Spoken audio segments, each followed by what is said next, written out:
দরজায় কড়া নাড়ছে ঈদ উল ফিতর। শেষ সপ্তাহের কেনাকাটা করতে ভিড় লেগে আছে সিলেট নগরীর বিপণী বিতান এবং শপিং মলগুলোতে।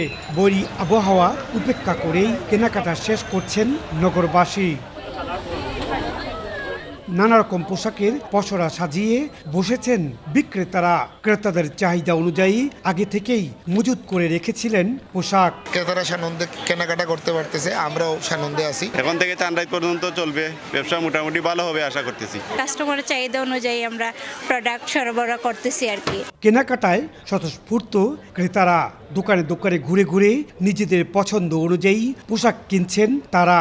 এক এক মার্কেটে এক এক রকম দাম, সব মার্কেটে আসলে প্রায় সমান না। কেনাকাটা সপ্তাহ শেষ, এখন অলরেডি টুকিটাকি কসমেটিক্স রয়েছে, ওগুলা কিনলাম আর কি। দাম মোটামুটি ভালো নিয়ন্ত্রণে আছে। ঈদের বাজারে অপরাধ দমনে বিশেষ ব্যবস্থা নিয়েছে মেট্রোপলিটন পুলিশ।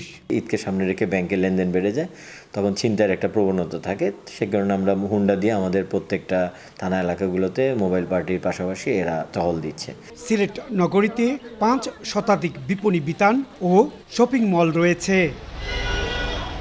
ইকরামুল কবির, সময় সংবাদ, সিলেট।